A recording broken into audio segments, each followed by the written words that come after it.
अद्धे घंटे तो उत्ते नहीं निकलन देना बस।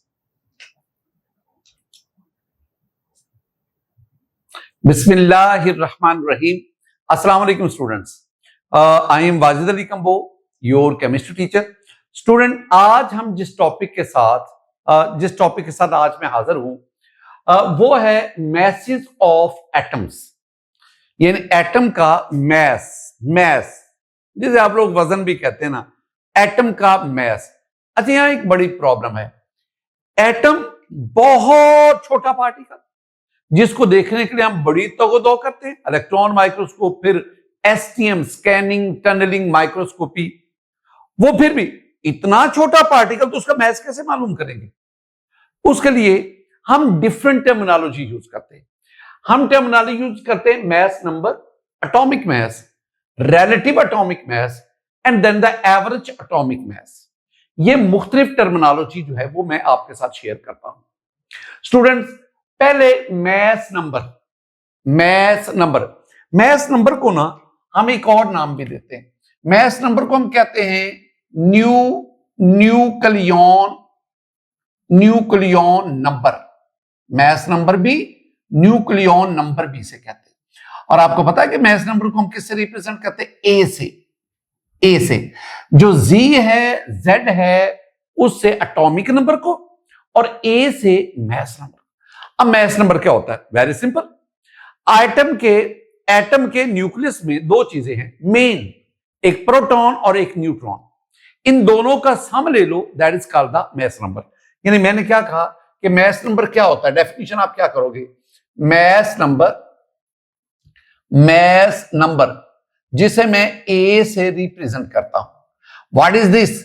Mess number is the sum of number of proton plus number of neutron. तो किसी एटम के न्यूक्लियस में प्रोटॉन और न्यूट्रॉन, इनकी तादाद को जमा कर लो, तो जो आपके पास आंसर आएगा वो मैस नंबर है। एक और नुक्ता बड़ा इंपॉर्टेंट है, और वो क्या? मैस नंबर जो है ना, ये हमेशा होल नंबर में होता है। होल नंबर यानी ये फ्रैक्शन में नहीं होता, ये होल नंबर में होता है। होल नंबर में, जैसे कि आप एग्जांपल में चले जाओ। अगर मैं आपसे कहूं कि हाइड्रोजन जो है, हाइड्रोजन, इसका मैस नंबर क्या है, इसका ए क्या है, तो आप कहेंगे सर हाइड्रोजन कौन सा? मैं कहूंगा प्रोटियम।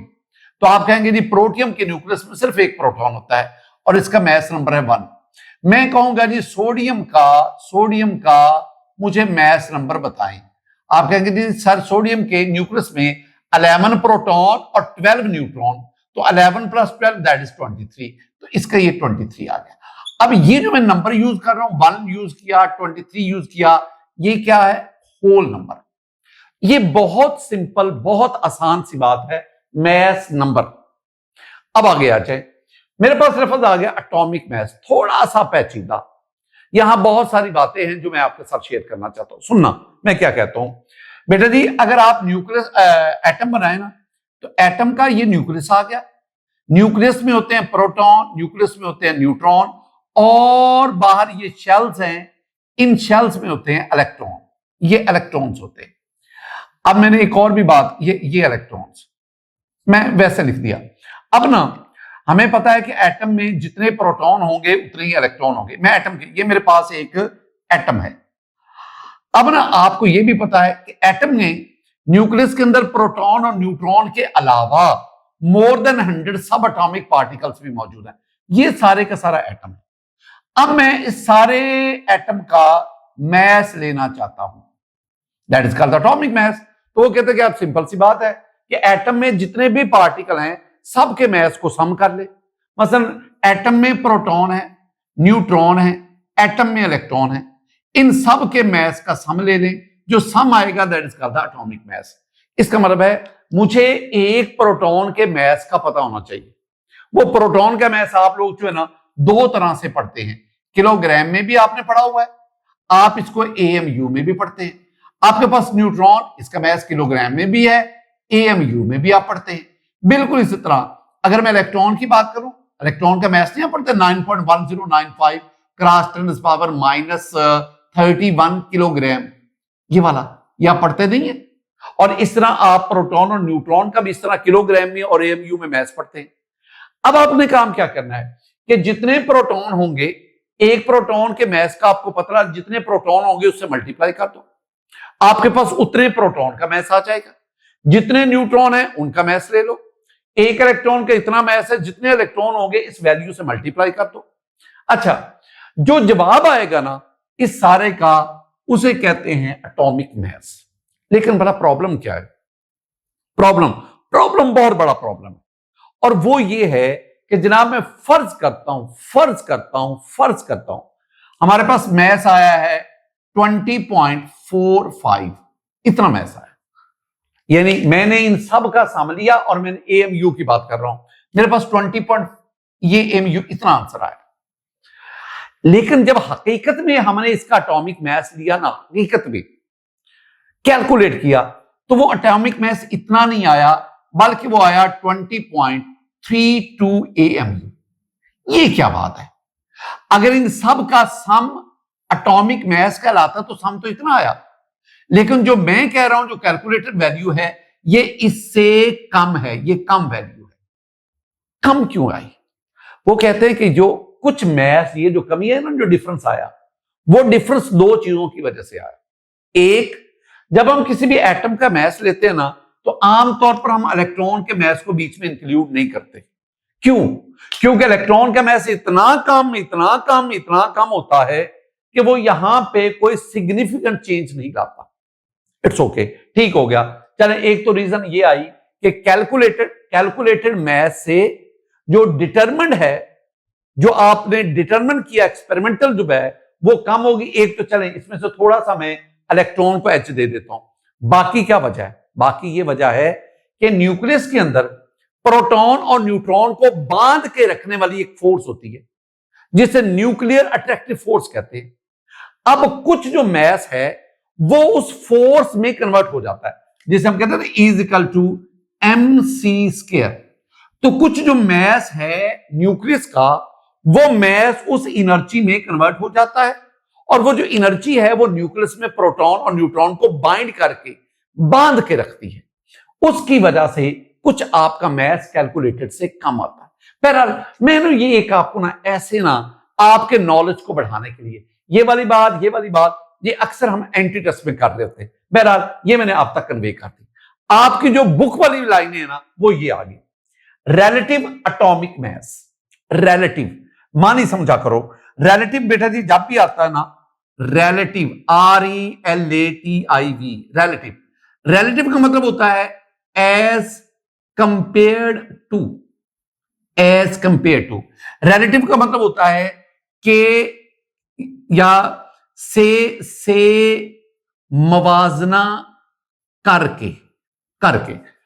तो रिलेटिव एटॉमिक मैस किसी एलिमेंट का वो मैस जो किसी से कंपेयर करके निकाला गया, कंपैरिजन से निकाला। यानी ना आपके पास एक स्टैंडर्ड एलिमेंट है, स्टैंडर्ड, उससे आप कंपैरिजन करके लाते हैं। अब जरा सुनना, मुझे एक लफ्ज आया, लफ्ज क्या है? स्टैंडर्ड एटम कह लो, स्टैंडर्ड एटम। तो मैं ना एक स्टैंडर्ड एटम लूंगा और उस स्टैंडर्ड एटम को तराजू के एक पलड़े में रखूंगा, और जिस एलिमेंट का मैं एटॉमिक मैस लेना चाहता हूं उसके एक एटम को तराजू के दूसरे पलड़े में रखूंगा, और मैं देखूंगा कि वो जो एटम वो स्टैंडर्ड एटम से कितना भारी है या कितना हल्का है। और इस तरह जो मैं मैस लूंगा उसे कहते हैं रिलेटिव एटॉमिक मैस। याद रखना, शुरू में जब एटॉमिक मैस का इंट्रोडक्शन हुआ, शुरू में जो स्टैंडर्ड एटम लेते थे ना, वो हाइड्रोजन था। हाइड्रोजन ये सबसे, ये इनिशियली इसको स्टैंडर्ड एटम लेते थे। क्यों? इसलिए कि ये सबसे छोटा है और इसका जो मैस है वो 1 कंसीडर किया जाता था। लेकिन इसके बाद हाइड्रोजन के बाद ऑक्सीजन आ गई। 1961 से ऑनवर्ड अब जो स्टैंडर्ड एटम हम लेते हैं ना, वो कार्बन 12 को लेते हैं। याद रखना, कार्बन के 3 आइसोटोप्स होते हैं, कार्बन 12, कार्बन 13, कार्बन 14। तो हम किस कार्बन को लेते हैं? कार्बन 12 को। ये कार्बन का मोस्ट स्टेबल आइसोटोप है। तो कार्बन को स्टैंडर्ड एलिमेंट लेने से पहले, स्टैंडर्ड एटम लेने से पहले कार्बन को, इससे पहले हम हाइड्रोजन को और फिर मैंने किसका जिक्र किया, ऑक्सीजन, इसको लेते थे। लेकिन 1961 के बाद वो कार्बन 12 को बतौर स्टैंडर्ड एटम लेते हैं। क्यों? वजह, हाइड्रोजन और ऑक्सीजन को छोड़कर कार्बन क्यों? इसकी मेजर जो वजह है वो ये है कि carbon is a solid while these two are the gases. Solid को स्टोर करना, ट्रांसपोर्ट करना कैरी आसान होता है, लिहाजा। और एक ये भी आप जानते हैं ना कि कार्बन जो है, कार्बन 12, ये तमाम ऑर्गेनिक कंपाउंड में मौजूद है और ऑर्गेनिक कंपाउंड में मौजूद होने की वजह से अबंडेंटली भी ये काफी ज्यादा एग्जिस्ट करता है। ये वो चीजें हैं जिसकी वजह से कार्बन 12 को अब हम बतौर स्टैंडर्ड एटम लेते हैं। अब काम क्या करना है, आपने जिस एलिमेंट का एटॉमिक मास लेना है, कौन सा, relative atomic. Relative atomic mass को ना सिंपली मैं RAM से भी लिखूंगा आसानी की खातिर। तो जिस एलिमेंट का आपने रिलेटिव एटॉमिक मास लेना, फर्ज करता हूं मैं ना, मुझे चाहिए relative atomic mass of magnesium. It's okay बेटा जी, मैग्नीशियम एक एलिमेंट है और याद रखना ये जो रिलेटिव एटॉमिक मास की टर्म है ना, this term is used for element. mass number, atomic mass, relative atomic mass, fractional atomic, average atomic mass, these terms are reserved for elements. ये एलिमेंट्स के लिए, तो इसका मतलब है relative atomic mass is used for element. Magnesium एक element है। अब आपने काम क्या करना है, आपने मैग्नीशियम का एक एटम लेना है और उस एटम को कार्बन 12 के साथ कंपेयर करना है, उसके मास को। तो आप जब आप कंपेयर करेंगे तो आप किस नतीजे पे पहुंचेंगे, आप कहेंगे सर कि मैग्नीशियम के एक एटम का मास कार्बन 12 के एक एटम के मास से 2 गुना ज्यादा है। तो कार्बन 12 का मास कितना लिया है, कार्बन 12 का जो मास हमने लिया ना वो 12.0000 AMU लिया है। और अगर इसका मास कार्बन 12 के मास से 2 गुना ज्यादा है तो मैं 12 को 2 से क्या करूंगा, मल्टीप्लाई, तो मेरे पास आंसर क्या आएगा, 24। मैं राउंड ऑफ करके रख रहा हूं, वैसे तो ये 24 आगे फ्रैक्शंस में भी है, 2, 3, 4, ये रफली इतना होता है AMU। लेकिन मैं इस पे रह रहा हूं। इसका मतलब क्या हुआ कि हम कार्बन 12 के एक एटम के मास के साथ किसी एलिमेंट के एक एटम के मास को कंपेयर करके जो मास निकालते हैं वो उस एलिमेंट का कहता है रिलेटिव एटॉमिक मास। ये जो मैं लफ्ज बोलता हूं ना, इन पे फोकस किया करो कि मैं क्या कह रहा हूं। देखो मैंने क्या कहा, it is the mass of an atom of an element. ये एलिमेंट मैग्नीशियम, इसका एक एटम, उसका मास लो as compared to the mass of an atom of carbon 12। यानी कार्बन 12 के एक एटम का, मैं दोबारा बात बताता चलूं, आपने फर्ज कर रहा हूं, ये आपको सिर्फ ना सिंबॉलिकल चीजें हैं, प्रैक्टिकल इससे कोई ताल्लुक नहीं। आप ना कार्बन 12, ये इसका एक एटम इधर ले लो, कार्बन 12 के आइसोटोप का एटम ले लो। मैंने बड़ी बात की, मैंने क्या कहा कि कार्बन 12 के आइसोटोप, कार्बन के 3 तरह के आइसोटोप्स होते हैं, कार्बन 12, कार्बन 13, कार्बन 14। तो जो कार्बन 12 आइसोटोप है ना, उनका एक एटम लो, ये इधर ले लिया और इधर आपने उस एलिमेंट का एक एटम लेना है जिसका रिलेटिव एटॉमिक मास लेना चाहते हैं, मतलब मैं हाइड्रोजन का ले, हाइड्रोजन का रिलेटिव एटॉमिक मास क्या है, तो आप हाइड्रोजन का एक एटम इधर ले लो। अब इन दोनों के मास को कंपेयर करो, जब कंपैरिजन करेंगे तो आप इस नतीजे पे पहुंचेंगे कि हाइड्रोजन के एक एटम का मास कार्बन 12 के एक एटम से 12 गुना कम है। तो मैं फिर क्या करूंगा, मैं लिखूंगा कि relative atomic mass of hydrogen, और ये मैं कितना लूंगा, ये 1.008 AMU है। अब ये जो मैं चीजें मालूम कर रहा हूं ना, this is called relative atomic mass. इसको ना किसी के साथ आप, और ये टर्म मैं बार बार कह रहा हूं, ये टर्म किसके लिए इस्तेमाल होती है, एलिमेंट के लिए। मैं एलिमेंट को लेता हूं। अगली एक बड़ी खूबसूरत बात, ये तो मैंने एक तराजू बना दिया, उसमें इसको कंपेयर कर दिया। हकीकत में आप रिलेटिव एटॉमिक मास किस टेक्निक से मालूम करते हैं, वो टेक्निक बहुत सिंपल सी, and that is called mass spectrometry. कौन सी टेक्निक है, मास मैस स्पेक्ट्रोमीट्री ये टेक्निक है जिससे हम रिलेटिव एटॉमिक मैस मालूम कर सकते। बेटा जी एक तो डेफिनेशन आपको आनी चाहिए, स्टैंडर्ड एटम कौन सा हम लेते हैं, और उसके बाद ये कुछ बातें और जो मैंने आपके साथ कंपेयर की। अच्छा कुछ एग्जांपल्स पे आओ। एग्जांपल मैंने अभी आपको बताई कि अच्छा एक मैं ना खास बात लिखना चाहता हूं, कोशिश करना मेरी बात को पिक करें। बेटा जी पहले तो सिंपल मैं लिखता हूं ना कि हाइड्रोजन इसका relative atomic mess 1.008 AMU, oxygen relative atomic mess 15.9994 AMU। ये बाज़ दफा MCQ भी आता है कि बताएं ऑक्सीजन का रिलेटिव एटॉमिक मैस कितना है। 16 से ज्यादा, 16 से कम, अनप्रेडिक्टेबल। तो चूंकि ये 15.9994 16 से कम है, चाहे थोड़ा सा कम है तो कम ना, तो हम कहेंगे जी ऑक्सीजन का जो रिलेटिव एटॉमिक मैस है वो 16 से जरा सा कम है और वो इतना है। मैंने फ्रैक्शन में भी लिखा है। इसी तरह अगर आप नियॉन की बात करोगे, नियॉन तो ये 20.1747 AMU ये आ गया। इस तरह और भी बहुत सारे एग्जांपल्स हैं। मैं एक छोटी सी बात आपको बताना चाहता हूं, फिर मैं आगे बढ़ूंगा। कार्बन का हम कार्बन 12 वो मैस ले रहे हैं हम 12.0000 AMU। लेकिन बेटा जी ये तो कार्बन 12 है ना, कार्बन 12 है, कार्बन 12। अगर मैं कार्बन बतौर एलिमेंट लूं और उसका फिर मैस लूं तो वो कितना आएगा, ये एक नई बहस है, इसको देखना है। आगे बढ़ते हैं, बहरहाल वो मैंने आप पे छोड़ा। एटॉमिक मैस यूनिट क्या है? एटॉमिक मैस यूनिट को हम शॉर्ट में AMU कहते हैं। A for atomic, M for mass and U for unit. Atomic mass unit, what is atomic mass unit? Atomic mass unit is the unit of relative atomic mass। पहली बात ये क्या है? It is the unit of relative atomic mass according to our book, but according to international books relative atomic mass has no unit। International books क्या कहती हैं? relative atomic mass का कोई यूनिट नहीं होता। हम कहते वाई? वो कहते हैं जी relative atomic mass is a relative term, ये किसी से कंपेयर करके निकाला जाता है। जो रिलेटिव टर्म होती है उसका कोई यूनिट नहीं होता, कोई यूनिट नहीं होता। लेकिन हम we have to follow our books, और हमारी बुक्स कहती हैं कि रिलेटिव एटॉमिक मैस का यूनिट है एटॉमिक मैस यूनिट।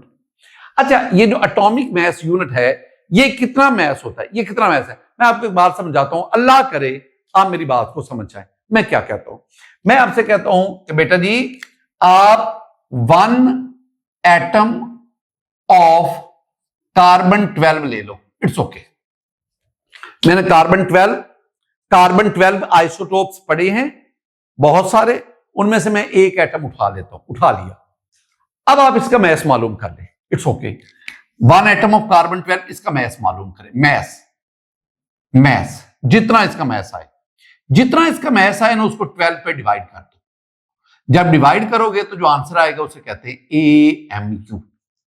अब मैंने बोला क्या बोला? मैंने कहा कि कार्बन 12 के एक एटम के मैस का 12वां हिस्सा उसे कहते हैं एटॉमिक मैस यूनिट।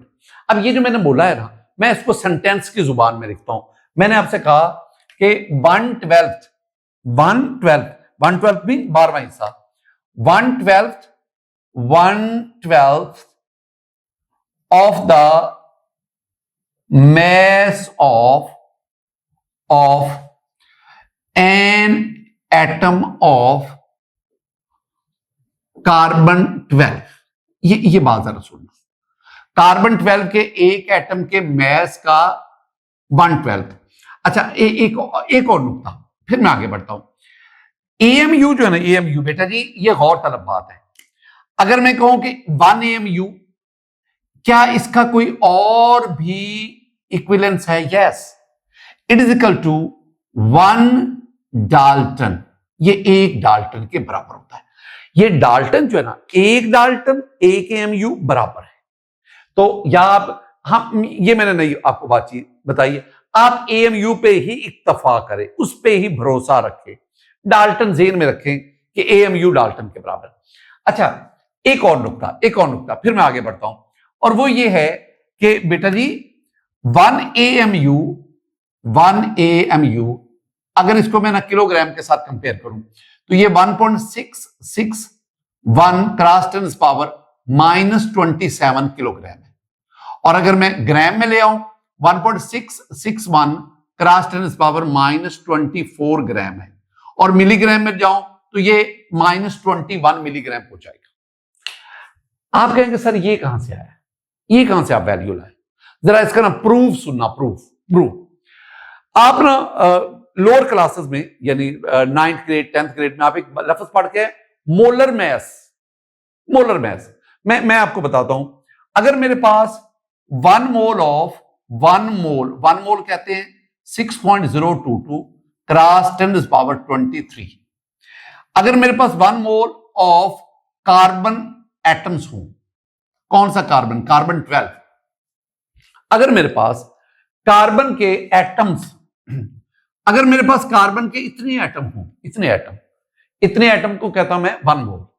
तो कार्बन के इतने एटम का जो मैस है ना, वो 12 ग्राम होता है, 12 ग्राम। अच्छा जी, ठीक हो गया। अगर इतने एटम्स का मैस 12 ग्राम है तो फिर एक एटम का मैस कितना होगा? एक एटम का। तो वेरी सिंपल, अगर इस वैल्यू को क्या कहते हैं? Avogadro's number. क्या कहते हैं? Avogadro's number. 6.022 cross 10 power 23, that's called the Avogadro's, और इसको आप Na से रिप्रेजेंट करते हैं, याद करो। तो Avogadro's number of carbon atom का मैस इतना है। आपको कितना चाहिए? मुझे एक कार्बन एटम का मैस चाहिए।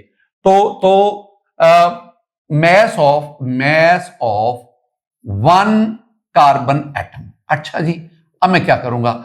मैं 12 को डिवाइड करूंगा इस पे 6.022 क्रॉस 10 पावर 23। मैं जब डिवाइड करूंगा ना, 6 1 6, इससे कट करूंगा तो बेटा जी मेरे पास जो है ना, मेरे पास आंसर आएगा 1.99। वो वैसे 2 एक्चुअली आता है 1.99 क्रॉस 10 पावर, ये 23 ऊपर जाके -23 हो जाएगा, और ये मेरे पास आ जाएगा ग्राम। ये क्या है? ये क्या चीज आ गई? ये कार्बन के एक एटम का मैस आ गया। मैंने ना कार्बन के एक एटम का मैस मैंने मालूम कर दिया। मैंने आपसे क्या कहा था कि आप कार्बन 12 का एक एटम लें, ये लिया, उसका मैस लें, ये मैंने ले लिया। अब आपने इस मैस का क्या करना है? मैंने इस मैस का 12वां हिस्सा लेना है। तो मैं इसको 12 पे क्या करूंगा? डिवाइड करूंगा। यानी अब मैंने क्या करना है? मैंने 1/12 of mass of 1 carbon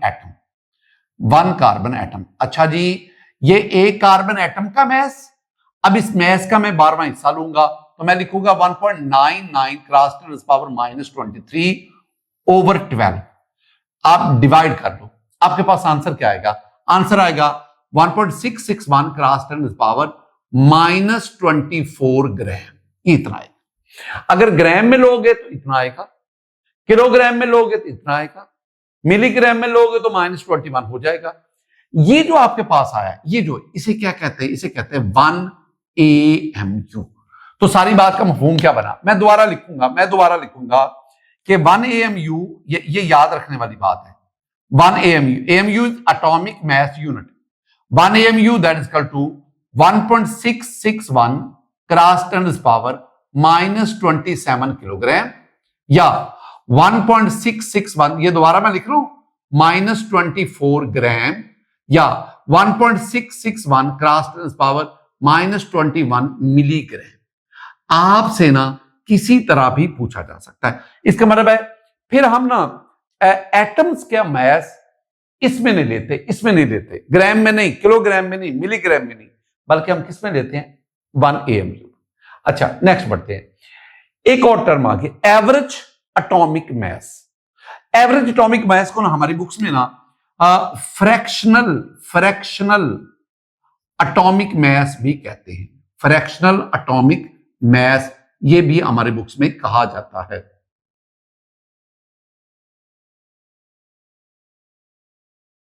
student, ये जो फ्रैक्शनल एटॉमिक मास, लफ्ज फ्रैक्शन को समझना, एक होता है होल नंबर 1 2 3 4 10 20 30 40, ये होल नंबर है।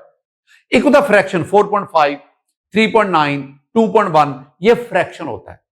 तो फ्रैक्शनल एटॉमिक मास या एवरेज एटॉमिक, ये क्वेश्चन भी आता है कि ये जो एटम्स के मैसेज हैं ये फ्रैक्शन में क्यों आते हैं, वो क्वेश्चन भी आता है। बहरहाल आपको इन दोनों टर्म सेम मीनिंग देते हैं। अगर आप किसी भी एलिमेंट का एवरेज एटॉमिक, अब जेहन में रखनी एक बात, मिक्स नहीं करना। आपने पहले पढ़ा मैस नंबर, ये इसको मैंने और तरह डिफाइन किया। मैंने एटॉमिक मैस का एक आपको ना इल्म दिया, नॉलेज दिया। असल मेरा टॉपिक था रिलेटिव एटॉमिक मैस। हमने डेफिनेशन पढ़ी, रिलेटिव एटम कौन सा वगैरह वगैरह। एक ये term mass number, atomic mass, relative atomic mass, and now we have the average atomic mass. तो एटम्स के मैसेज के लिए डिफरेंट टर्म्स इस्तेमाल होती हैं।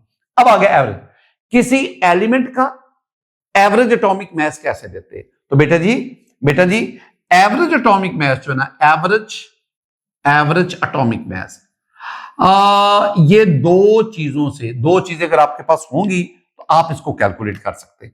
नंबर वन आपके पास आइसोटोपिक मैस होना चाहिए, आइसोटोपिक मैस। और दूसरी बात आपके पास रिलेटिव अबंडेंस होनी चाहिए। ये दोनों ना नई टर्म्स आपके लिए आई, अबंडेंस, रिलेटिव अबंडेंस। ये जो दोनों अल्फाज है ना, ये नेक्स्ट टॉपिक जो है ना आइसोटोप्स वाला, उसमें मैं ये दोनों अल्फाज बड़ी डिटेल से समझाऊंगा। फिलहाल तो चूंकि एटॉमिक मैस की टर्म है तो मैं कह रहा हूं कि सबको मैं एक जगह यकजा कर दूं। तो ये if you want to calculate the average atomic mass of an element, हमें दो चीजें दरकार है, एक आइसोटोपिक मैस और आइसोटोपिक मैसेज, चलो कह लो मैसेज, और दूसरा आपके पास रिलेटिव अबंडेंस आ गई। मैं आपको ना एक एग्जांपल देता हूं। मेरे पास ना बेटा जी नियॉन है, neon, it should be kept in mind, neon एक एलिमेंट है। और दूसरी बात, नियॉन जो है, नियॉन ये एक नोबल गैस है, नोबल गैस, ये आपको पता है। अब नियॉन के ना 3 आइसोटोप्स हैं, 3 नियॉन के, ये एग्जांपल है, नियॉन के 3 आइसोटोप्स हैं। एक नियॉन का आइसोटोप जो है ना, नियॉन के 3 आइसोटोप्स, एक है Ne1020, एक है Ne1021 और एक है Ne1022, ये 3 है। These are isotopes of neon, isotopes. या आप आइसोटोप्स के टर्म पहले जान चुके हैं कि किसी भी एलिमेंट के वो एटम जिनका एटॉमिक नंबर सेम है, 10 10 10, एटॉमिक नंबर सेम है, मैस नंबर मुख्तलिफ है, 10 20 21, दे आर कॉल्ड आइसोटोप्स। बेटा जी इसमें ये जो लिखा हुआ है ना, this is the isotopic mass, this is the isotopic mass and this is also the isotopic mass. 3 isotopes है ना, तो इन तीनों का आइसोटोपिक मैस आ गया, इट्स ओके। अब इनकी रिलेटिव अबंडेंस वो मैं कहां से मालूम करूं? ये आइसोटोपिक मैस और रिलेटिव अबंडेंस, इन दोनों को हम मैस स्पेक्ट्रोमीट्री से मालूम करते हैं। इसकी जो पहले वाला है ना, इसकी रिलेटिव अबंडेंस जो फर्स्ट वन है, इसकी रिलेटिव अबंडेंस जो है वो आपके पास आएगी 90.92%। ये वैल्यूज याद करनी पड़ेगी। और ये आपके पास 0.256% और ये आपके पास 8.86%। ये आ गई, इट्स ओके। थोड़ी बहुत वेरिएशन आगे पीछे हो सकती है। अच्छा, अब आपने क्या करना है? अब आपने एक फार्मूला लिखना है। फार्मूला बहुत सिंपल है। आपने क्या जानना चाह रहे हैं? मैं ना average atomic mass of neon जानना चाह रहा हूं, average atomic mass of neon जानना। अब आपने काम भला क्या करना है? काम आपने बेटा जी ये करना है कि पहला जो आइसोटोप है, इसके आइसोटोपिक मैस को रिलेटिव अबंडेंस से मल्टीप्लाई करें। आइसोटोपिक मैस इसका कितना है? 20। रिलेटिव अबंडेंस कितनी? 90.92। It's okay. इसको यहां पे लगा प्लस प्लस प्लस दूसरे का आइसोटोपिक मैस और रिलेटिव अबंडेंस मल्टीप्लाई करो, ये आएगा 21 मल्टीप्लाई बाय 0.256। तीसरा प्लस तीसरे के आइसोटोपिक मैस को रिलेटिव 22 मल्टीप्लाई बाय 8.86। अब इनको 100 पर डिवाइड कर दें। जब डिवाइड करेंगे तो आंसर आपके पास भला क्या आएगा? आंसर आएगा 20.18 AMU। अब ये जो आपके पास आंसर आया ना 20.18 AMU, ये एवरेज एटॉमिक मास है। ये कहां से मालूम किया? ये हमने नियॉन के आइसोटोप्स, उनके आइसोटोपिक मास और रिलेटिव अबंडेंस से कैलकुलेट किया। ये किस में आ रहा है? क्या ये होल नंबर में? No, this is in fraction. ये फ्रैक्शन में, so this is also called the fractional atomic mass. ये जो मैंने आपको एग्जांपल दी है ना, इसमें मैंने नियॉन को बुनियाद बनाया। मैं आपको एक बात बताता हूं, आप ना दूसरे एग्जांपल पे चले जाएं, वो आपने खुद करनी है। क्लोरीन को ले लो। क्लोरीन के मेरे बच्चे दो आइसोटोप्स हैं, दो। एक क्लोरीन 1735 और एक क्लोरीन 1737। ये दो isotopes. Chlorine has two naturally occurring isotope. ये दोनों मैंने लिख दिया। ये ऊपर 1717 इनका एटॉमिक नंबर है और 35 और 37 उनका आइसोटोपिक मास है। आपको ना इनकी रिलेटिव अबंडेंस का भी पता होना चाहिए। रिलेटिव अबंडेंस का, ये जो 35 वाला है ना, इसकी रिलेटिव अबंडेंस 75.53 ले लो। ये 5354 पर आती है और 100 में से इसको माइनस कर दो तो इसकी जो रिलेटिव अबंडेंस है ये 24 पॉइंट समथिंग 47 हो जाएगा इतने पे। मैं ये ना राउंड ऑफ करके लिख रहा हूं, थोड़ा सा प्लस माइनस हो सकता है। अब रट्टा तो मेरे से नहीं लगाया जाता। अब आपने काम क्या करना है? काम आपने ये करना है कि मैंने आपको इनका आइसोटोपिक मास भी दे दिया, मैंने आपको रिलेटिव अबंडेंस भी बता दी। अब आपने क्लोरीन का एवरेज एटॉमिक मास कैलकुलेट करना है।